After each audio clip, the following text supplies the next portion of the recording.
Oke, selamat pagi, salam sejahtera, sahabat-sahabat Lugas TV dimanapun Anda berada. Luar biasa, pagi hari ini di hari Kamis 4 Desember 2025, kami menyambangi kawasan perkantoran Provinsi Banten, tepatnya di Dinas Ketahanan Pangan, dalam program meledak, mengenal lebih dekat. Tentunya narasumber kita ini adalah salah satu kepala dinas, tepatnya Kepala Dinas Ketahanan Pangan. Karena waktu berjalan terus nanti, pertama kita sapa dulu nih narasumber kita, Kepala Dinas Ketahanan Pangan Provinsi Banten, Dr. Nasir SPMBA MP. Selamat pagi, Pak Dokter. Pagi. Aduh, dengan kesibukannya menerima kami, Ya. Kita bicara santai. Tentunya tema yang kami tawarkan yaitu menilik profil Kadis Ketahanan Pangan Provinsi Banten, sejauh apa keamanan pangan di wilayah Banten. Silakan menyapa sahabat Lugas TV, Pak Dokter. Assalamualaikum warahmatullahi wabarakatuh. Selamat pagi, salam sejahtera bagi kita semua. Alhamdulillah pagi yang sejuk ya. Sejuk sekali hari ini karena memang kondisi hujan rintik-rintik ya. Tapi kita tetap semangat mengawali tugas kita hari ini. Oke, terima kasih. Sahabat Lugas TV, ketahanan pangan adalah kondisi terpenuhi pangan bagi negara sampai dengan individu masyarakat yang tercermin dari tersedianya pangan yang cukup. Kecukupan ini dilihat dari jumlah mutu, keamanan, keragaman gizi, kemerataan, dan keterjangkauan masyarakat. Tentunya sebelum saya kasih pertanyaan ke dokter narasumber kita, pertama pertanyaan saya, bisakah Pak Dokter, Pak Kadis memaparkan sejauh apa perjalanan karir ASN sampai menjabat Kepala Dinas Ketahanan Pangan Provinsi Banten? Ya, baik. Saya kira itu mah pribadi ya Pak ya. Tentu saya awalnya sebenarnya bukan ASN. Ya, menarik. Cuma terpanggil ya. Dulu saya konsultan, begitu selesai di IPB, saya dengan teman-teman ya di konsultan. Ya konsultan kan identik biasanya Pak ya, kegiatannya banyak, uangnya juga banyak, biasanya begitu kan. Nah itu, jadi kami bergabung di sana, dan terakhir di Bappenas Pak, April 2002 kami berhenti karena memang persoalan keluarga, jadi harus dekat dengan keluarga. Karena awalnya kebetulan istri dari Kementerian Kehutanan ditempatkan di Pandeglang, Jawa Barat waktu itu, kalau nggak salah 99 ya. Nah itu, nah sehingga kami hijrah ke Pandeglang, Jawa Barat dulu gitu. Nah di saat itulah kami ya dari swasta ya gabung dengan pemerintah. Nah, saya diminta untuk membantu di Dinas Pertanian Kabupaten Pandeglang. Mulai dari honor Pak, itu saya dikasih surat kontrak sama Bupati Pandeglang. Saya potong, ITB kembali honor. Iya. Diawali dari honor. Iya. Lanjut. Ya, karena memang ya gimana gitu kan, kita mencari aktivitas seperti yang kita lakukan selama ini kan agak sulit kalau di daerah gitu waktu itu Pak. Nah itu, jadi saya diminta untuk membantu Dinas Pertanian. Nah, waktu itu dengan Pak Agus Tauhid yang sekarang Kepala Dinas Pertanian Provinsi Banten. Tuh. Jadi saya 5 tahun dengan beliau di sana. Nah, beliau hijrah ke provinsi, saya tetap di sana. Kemudian saya alhamdulillah dapat rezeki diangkat jadi PNS di Pandeglang. Tahun berapa itu Pak? Itu tahun 2017.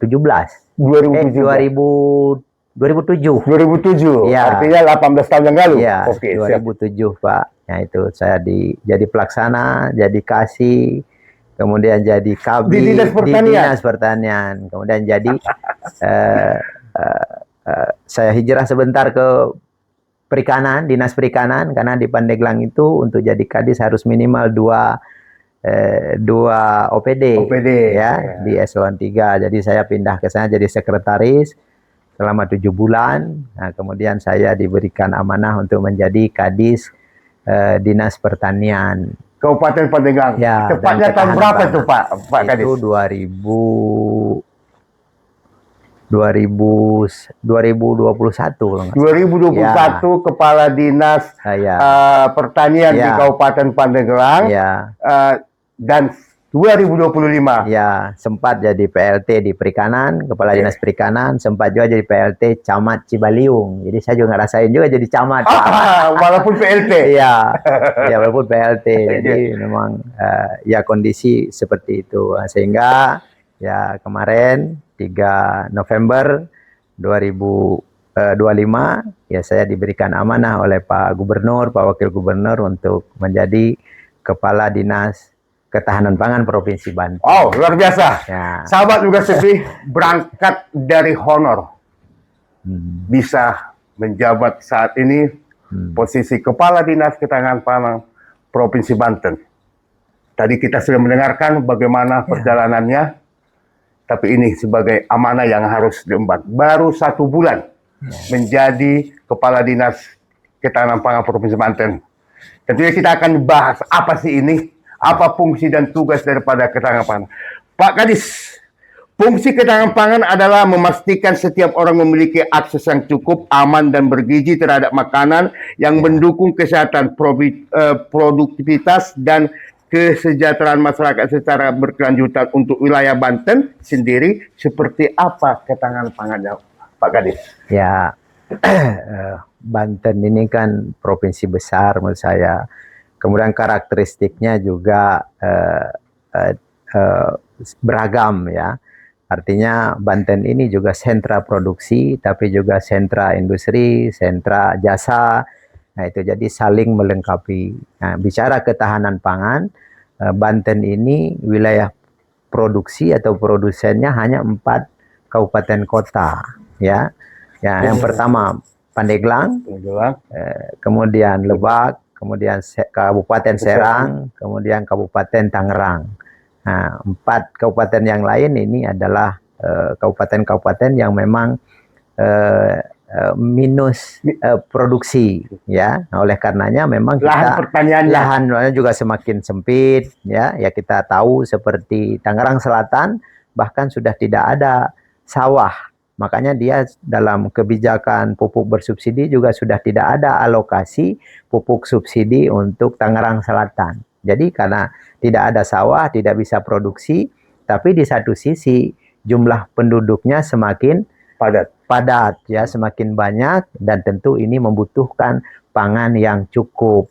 Nah, oleh karenanya memang kita harus fokus. Saya sih sependapat kalau memang wilayah-wilayah itu memang harus menjadi kota perdagangan, jasa, industri, tapi wilayah produksi harus betul-betul optimal kita kembangkan. Nah, Oke, sahabat Lugas TV, artinya Pak Kadis, di Provinsi Banten ada 8 kabupaten kota. ya. Jadi 4 daerah ini penyumbang lah intinya ya Pak Kadis ya. Dan 4 lagi kota itu Kota Cilegon, Kota Serang, Kota Tangerang sama Tangsel lah, kira-kira gitu ya Pak. Artinya minus. Bagaimana nih Pak melihat daripada sejauh ini di wilayah Banten cukup berjalan dengan baik atau seperti apa? Ya pasti ada kendala-kendalanya. Kan pilar ketahanan pangan itu kan ketersediaan, distribusi, aksesnya, dan pemanfaatan dari pangan yang ada. Nah, walaupun misalnya Pandeglang sebagai wilayah sentra utama produksi memberikan kontribusi yang terbesar untuk Banten, tapi belum tentu itu bisa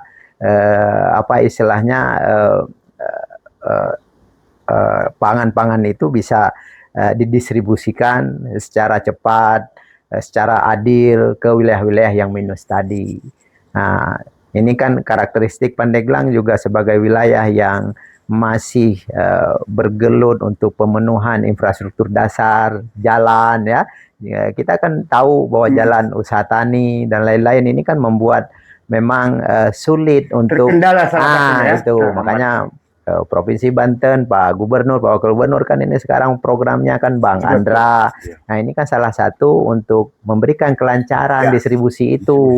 Nah tahun ini kita lihat bagaimana di Wonosalam sekian puluh kilometer bisa dibangun. Ini untuk memudahkan agar infrastruktur itu tersedia dan memudahkan bagi para petani sebagai sebagai pihak yang paling menentukan ini nasib pangan kita gitu kan.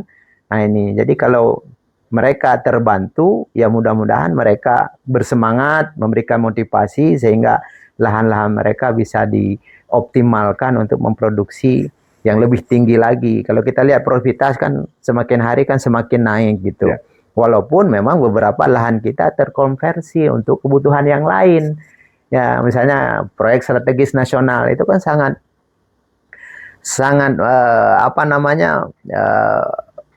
perlu upaya-upaya kita untuk meningkatkan intensifikasi kita. Karena untuk mencetak sawah juga kan banyak kendala, nggak bisa, sumber air tidak ada dan lain-lain tidak ada. Jadi suka tidak suka kita harus melakukan intensifikasi.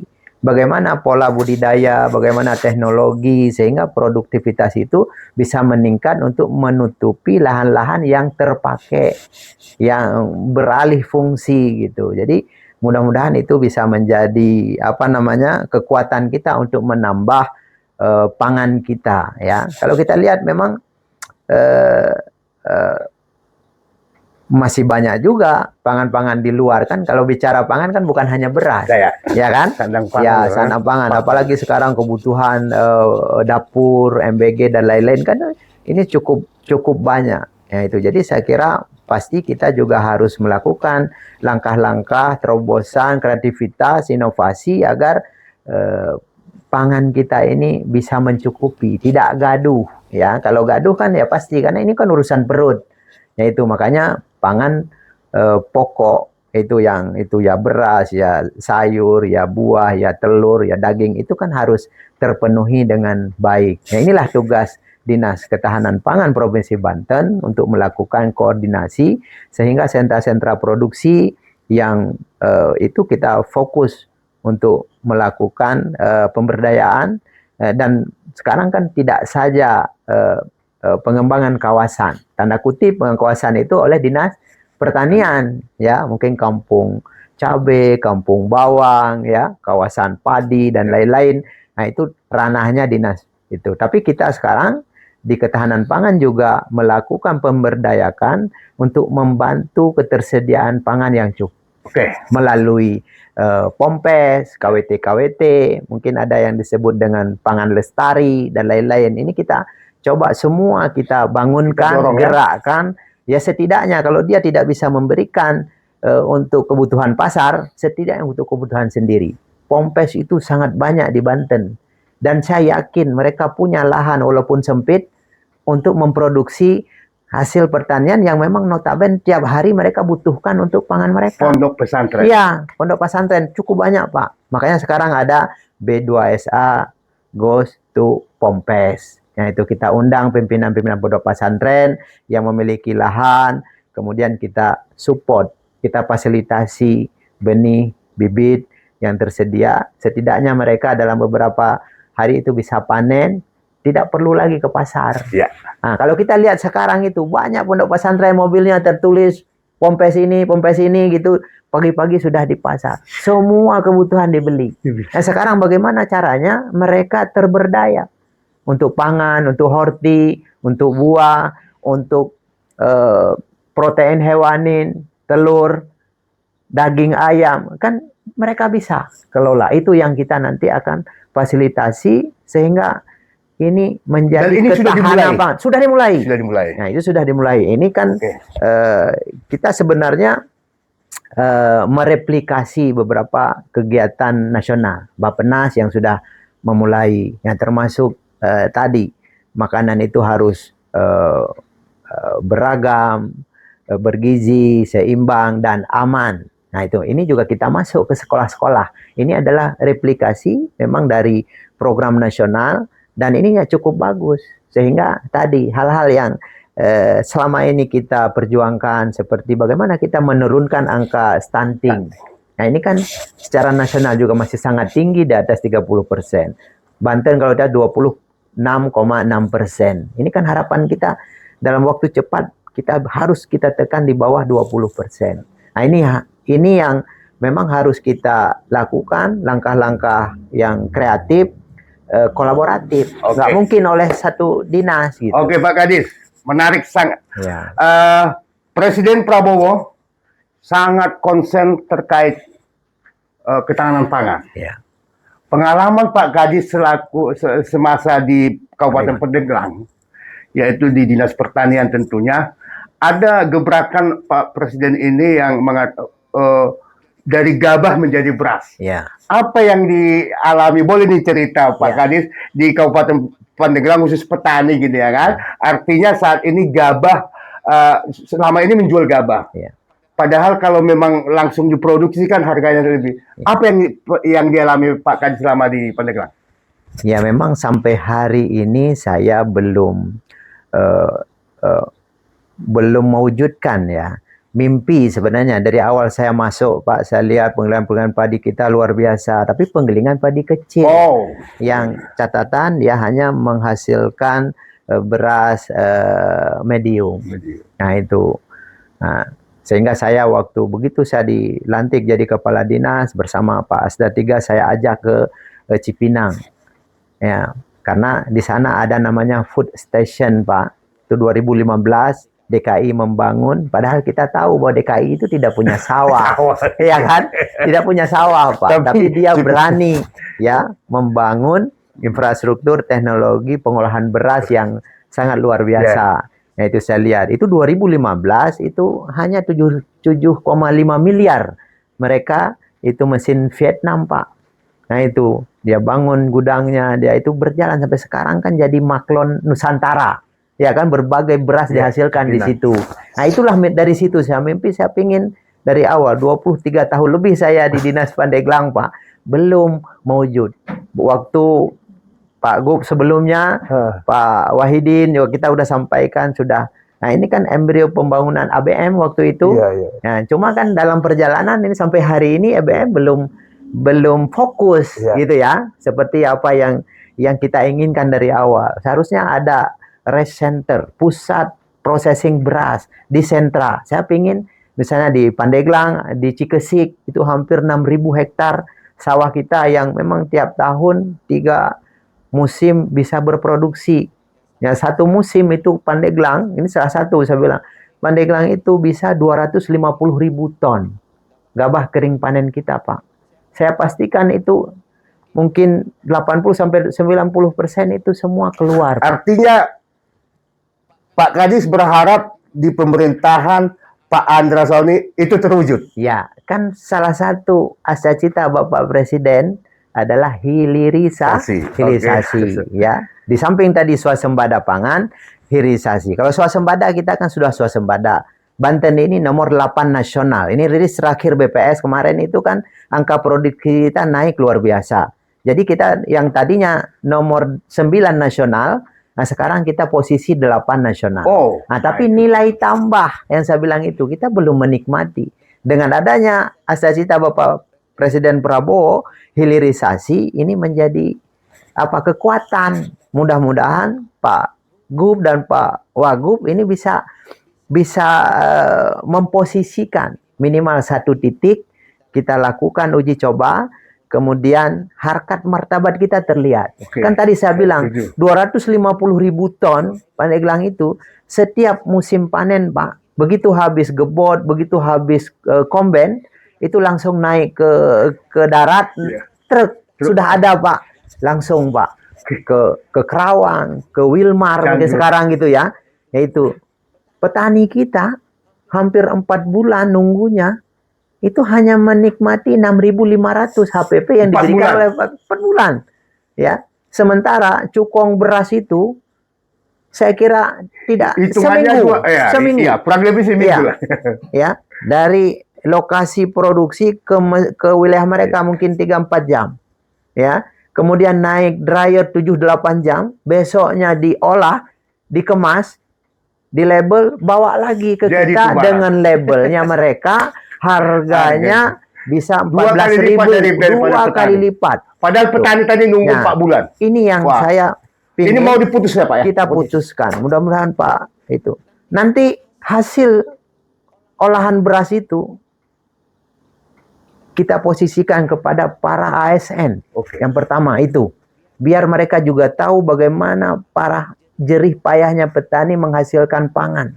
Ya walaupun hanya 5 kilo, 10 kilo. Saya lihat di beberapa provinsi lain ada program yang seperti itu. Nah itu sisanya baru kita untuk free market. Mungkin Tangerang Raya, Jakarta Raya kan masih butuh banyak beras. Ya atau mungkin kita kerjasama antar daerah. Ya daerah-daerah yang minus pangannya kita kerjasama. Sehingga tidak ada masalah di dalam pemasaran hasil yang kita olah sendiri. Harkat martabat. Ya kan? Ya. Label-label kita. Ya kan? Banten segala macam udah. Itu yang saya pingin bisa kita wujudkan. Siapapun, apakah oleh UPT pemerintah, apakah kita tunjuk swasta atau BUMD. Itu tinggal teknis. Nah, itu tinggal teknis. Yang penting ada komitmen kita lakukan itu sehingga uang itu berputar jadi kita. Pak. Oke, luar biasa, sahabat Nugas TV. Ya, ini mudah-mudahan ini ide yang sangat cemerlang. Tentunya ini sudah dialami puluhan tahun di DKI Jakarta, di Cipinang. Padahal di DKI Jakarta tidak ada lahan pertanian. Ini luar biasa di daerah Pandeglang, kemudian Cekesik ya. Ya, artinya tidak hanya Pandeglang, bisa tadi di Lebak, kita bisa di kabupaten. Serang. Ya, tapi kalau kita kayak lihat Serang kan agak lebih maju. Banyak penggilingan padi besar yang sudah muncul gitu ya. Kemudian Lebak tapi kalau itu kan swasta Pak yang ngelola Pak. Iya. Kayak Wilmar kan itu kan swasta gitu kan. Ya swasta memang. Tapi kan setidaknya itu kan di sini ya. Nah, tapi saya pengen memang kita itu pemerintah apakah bisa dalam bentuk UPTD atau tadi BUMD ya. Swasta juga nggak apa-apa digandeng asal sesuai dengan ini. Oke, luar biasa. Pak Kadis, berbicara struktur untuk Dinas Ketahanan Pangan. Boleh nggak nih Pak disampaikan, mungkin publik belum memahami atau berapa bidang kah dan apa cara kerja daripada bidang-bidang ini Pak Kadis? Ya, Dinas Ketahanan Pangan Provinsi Banten ini sebenarnya tipe B ya Pak. Jadi memang tidak terlalu lengkap. Ada 3 bidang teknis, 1 sekretariat, 1 UPTD teknis, mutu dan sertifikasi. Mutu dan sertifikasi. Ya, ada bidang ketersediaan, kemudian ada bidang konsumsi, kemudian ada bidang satu lagi konsumsi, ketersediaan, penganekaragaman. Nah itu jadi ada 3 bidang di Dinas Ketahanan Pangan ini. Kemudian ada satu lagi UPTD sertifikasi dan mutu pangan. Nah ini juga sangat strategis, penting karena dinas ini kan harus menjamin bahwa pangan yang beredar ini harus betul-betul aman. Tapi persoalan keamanan pangan ini kan bukan hanya Dinas Ketahanan Pangan, tetapi juga termasuk BP POM ya. Nah itu jadi kita ada di pangan segar. Jadi seluruh pangan segar yang beredar ini kita yang harus mengawasi. Nah, sehingga siapapun yang bermain di pangan segar ini harus mendapatkan akreditasi, harus mendapatkan izin edar dari Dinas Ketahanan Pangan. Oke. Lalu Pak, sejauh ini Pak Kadis untuk SDM sejauh ini mencukupi kekurangan atau seperti apa sih Pak? Kalau kita lihat kekuatan pegawai di Dinas Ketahanan Pangan ini sekitar 77 orang. Nah itu ya alhamdulillah. Ini yang ada dimanfaatkan aja gitu. Yang ada memang itu memang harus ada spesifik di antara pegawai yang ada struktural, tadi kepala bidang ya, kepala UPTD, kemudian Kasubag Umpek dan Kasubag UPT yang ada. Nah, kemudian pelaksana, kemudian kami juga ada fungsional ketahanan pangan. Nah, ini dari beberapa ini yang paling ini adalah di UPTD, karena untuk mensupport tadi mereka harus punya kompetensi lebih, ya kan, bidang spesifik yang mereka harus lakukan, karena harus menguji, mengambil sampel, melakukan pengawasan. Jadi perusahaan-perusahaan yang bergerak di sektor pangan ini ya wajib sowan dan wajib mendapatkan tadi sertifikat atau jaminan keamanan, ya. Nah, makanya Dinas Ketahanan Pangan ini juga merupakan OKKPD, Otoritas Kompeten Pangan Daerah Provinsi Banten. Nah, kemudian nanti di kabupaten juga kita bentuk lagi OKKPD tingkat kabupaten. Karena di sana mereka kan di wilayah hulu, ya, yang menghasilkan Jadi kalau di pangan. kabupaten kota, dinas apa itu Pak? Dinas pertanian? Atau ada Itu ketahanan pangan? bagaimana ini Oh, ya, kebijakan pimpinan daerah. Ada yang khusus Dinas Oh, iya. Ketahanan Pangan. Oh, iya, Nah, iya. kalau kayak Pandeglang kan pertanian dan ketahanan pangan. Nah, jadi saya juga agak sedikit apa istilahnya paham bagaimana ininya, karena di sana kami kan belum lama memang gabung pertanian dengan ketahanan pangan, Oke. ya. Yang dulu memang Pandeglang pernah berdiri sendiri, Dinas Ketahanan Pangan Kabupaten Pandeglang, tapi beberapa tahun belakangan itu digabung kebijakannya sehingga betul-betul fungsi-fungsi itu ada di kita gitu. Oke, kita agak sedikit berbicara tentang Badan Pangan Nasional nih Pak. Ya. Barangkali bisa pencerahan atau penyampaian kepada publik khususnya masyarakat Ya. Banten, lembaga pemerintah non kementerian yang secara langsung menangani urusan pangan nasional sejauh apa sih Pak koordinasi untuk wilayah Banten sendiri Pak? Ya saya kira karena ya lembaga di atas secara nasional memang Bappenas. Kalau dulu kan ada Badan Ketahanan Pangan, itu ada di bawah Kementerian Pertanian. Iya. Oh, Nah, iya. kemudian waktu kemarin kan dia berdiri sendiri, non departemen, ya, artinya setingkat menteri untuk mengurusi urusan pangan ini, ya. Tentu konteks kita di sini ya dengan mereka gitu. Nah, sebagai ya kita kan juga perpanjangan tangan pusat kan, yaitu jadi kita sangat harmonis dengan mereka. Program-program mereka, ya itu juga turun ke provinsi. Nah, makanya di sini ada namanya kegiatan tugas pembantuan. Oh, Nah, tugas pembantuan walaupun mungkin tidak besar, yang saya tahu itu ada tugas pembantuan untuk mensupport tusi-tusi kita yang ada di setiap bidang tadi. Yang misalnya tadi B2SA, goes to kampus, goes to school, ya, B2SA go to Pompes. Nah, itu juga apa namanya beririsan dengan program-program nasional. Kemudian beririsan ya Pak. Kemudian CPP juga kan mereka juga Banten ini kan juga salah satu penerima program nasional, artinya program beras yang 10 kilo per bulan. Nah, itu kan semua kabupaten kota mendapatkan program tersebut gitu. Nah, sekarang kan ditambah lagi ada minyak goreng.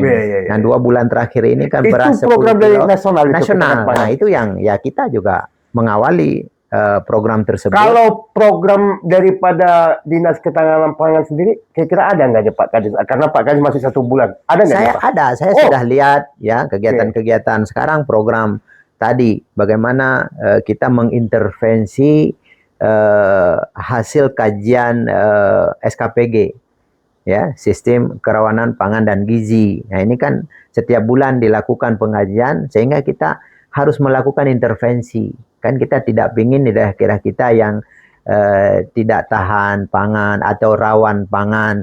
Nah, itu jadi atas dasar itulah Pak Gubernur memerintahkan kepada Dinas Ketahanan Pangan ini untuk melakukan intervensi dalam bentuk bantuan beras langsung Pak. Datanya data DTSEN, ya, dari Dinas Sosial kita manfaatkan. Dan ini sudah berjalan? Sudah, dan sekarang ini lagi berjalan. Ada dalam bentuk beras, ada dalam bentuk ayam frozen.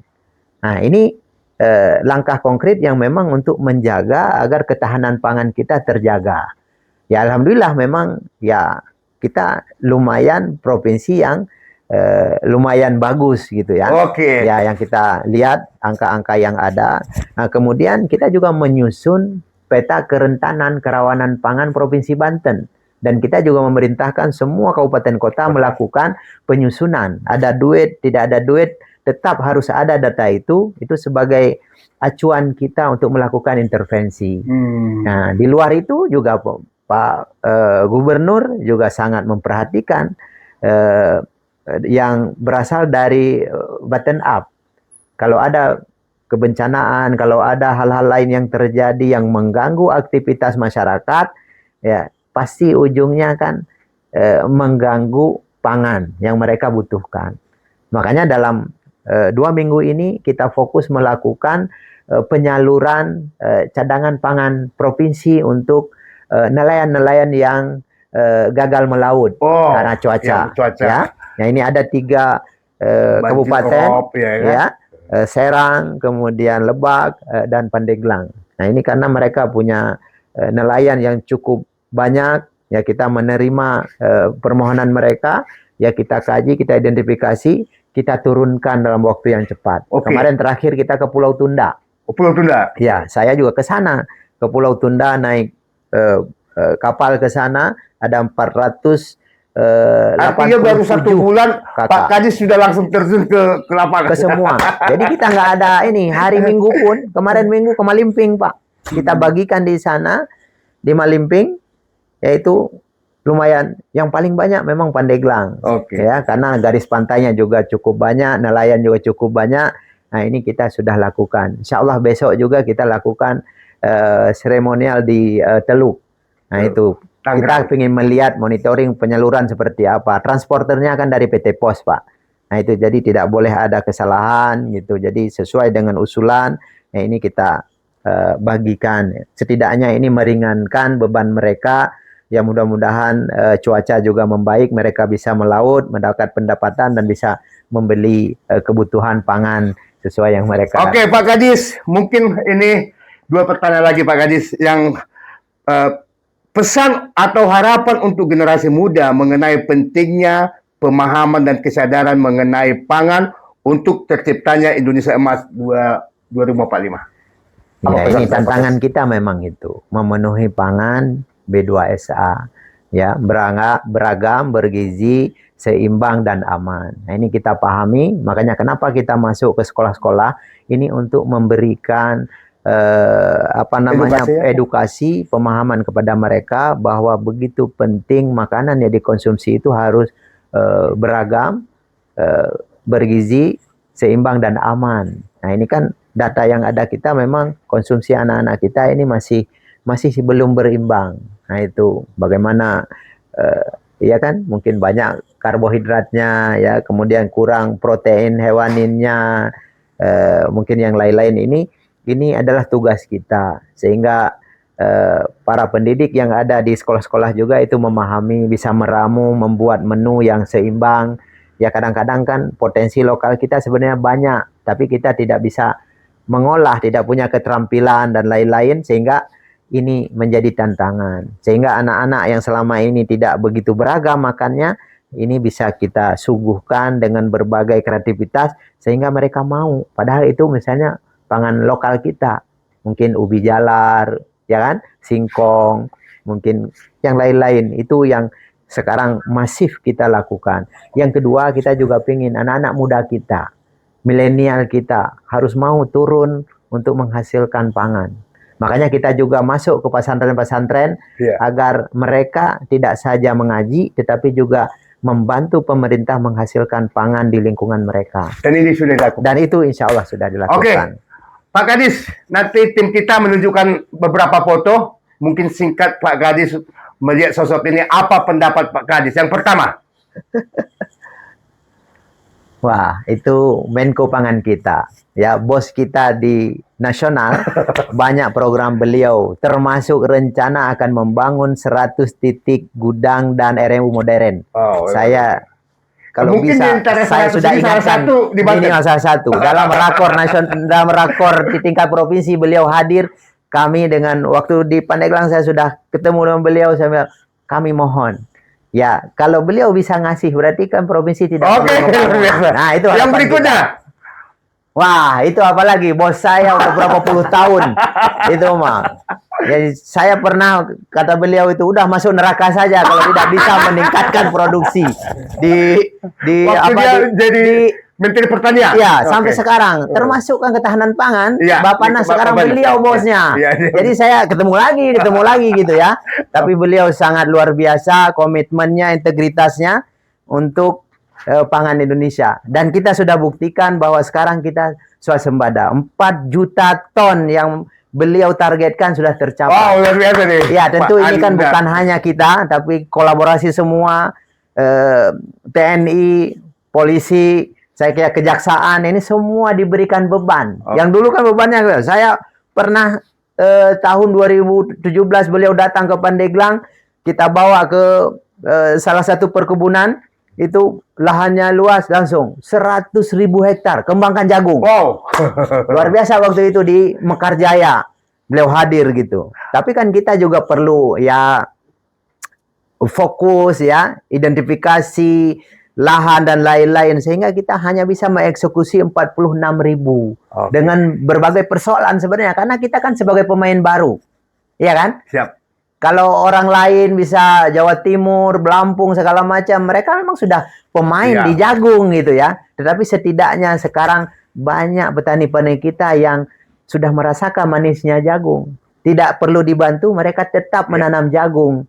Nah, kalau dulu kan tersebar, Pak. Tapi sekarang kita sudah tahu di mana kekuatan jagung, misalnya kayak di Pandeglang. Tidak perlu juga kita semua wilayah harus mengembangkan jagung. Itu salah satu program beliau luar biasa. Saya doakan mudah-mudahan beliau sehat, komitmennya tetap dan semangatnya luar biasa untuk tadi swasembada pangan nasional. Oke, mungkin yang terakhir, mungkin ini tadi bos-bos ini mungkin big boss. Ini bos saya sekarang ya. Apa Beliau memberikan pandangannya amanah Pak kepada Kadis saya. sama Luar biasa. Pak Andrason nih, Pak Gubernur. Beliau luar biasa. Tidak ada sekat ya. Kapanpun kita datang ada apa ya ada lagi beliau kalau itu. Jadi kita juga tambah semangat. Ya saya juga mendoakan beliau terus berkomitmen ya sehat selalu untuk berjuang membawa Banten yang maju, tadi adil merata, tidak korupsi. Nah itu adalah apa istilahnya ya, komitmen kita semua untuk memajukan, ya memberikan yang terbaik untuk kemajuan Banten yang kita Oke, terima kasih Pak Kadis. Mungkin yang terakhir closing statement dalam podcast kita ini. Silakan Pak Kadis, closing statement. Ya, terima kasih kesempatan hari ini ya berbincang-bincang. Ya doakan kita di Dinas Ketahanan Pangan Provinsi Banten ini bisa bekerja semaksimal mungkin, memberi yang terbaik untuk pangan masyarakat. Ya, tentu dengan berbagai support dari berbagai pihak. Ya, ini kan kita pentahelik. Ya, hari ini saya kira karena media juga salah satu bagian apapun yang kita lakukan tanpa media juga tidak akan istilahnya ya. Kerja sia-sia tidak disampaikan. Jadi saya juga berharap kolaborasi yang baik ini mudah-mudahan kita bisa bekerja sebaik mungkin ya untuk memantapkan ketahanan pangan di Provinsi Banten, menurunkan angka-angka stunting sehingga generasi ke depan generasi yang sehat, cerdas, bersemangat. Itu harapan kita sehingga 2045 betul-betul kita bisa mewujudkan Indonesia emas, khususnya kemajuan Banten yang kita cintai ini. Saya kira demikian. Terima kasih. Assalamualaikum warahmatullahi wabarakatuh. Terima kasih Pak Kadis. Suatu keluarga kalau lumbung padinya itu berisi, maka keluarga itu akan berbahagia. Ya. Inilah tugas dari Pak Kadis, membuat keluarga-keluarga yang ada di Banten ini kurang lebih jumlah penduduknya itu 12.300.000 sekian. Semoga senyum untuk menatap masa hidup. Terima kasih Pak Kadis. Kami dari PT Lugas Multimedia Nusantara memberikan piagam penghargaan atas berkenannya Pak Kadis menjadi narasumber kami. Ya, terima kasih. Semua lancar, sehat, terus kegiatan aktivitas Lugas TV dalam mengawal pembangunan ya. Luar biasa, sama-sama kita mewujudkan Banten yang maju. Terima kasih Pak Kadis.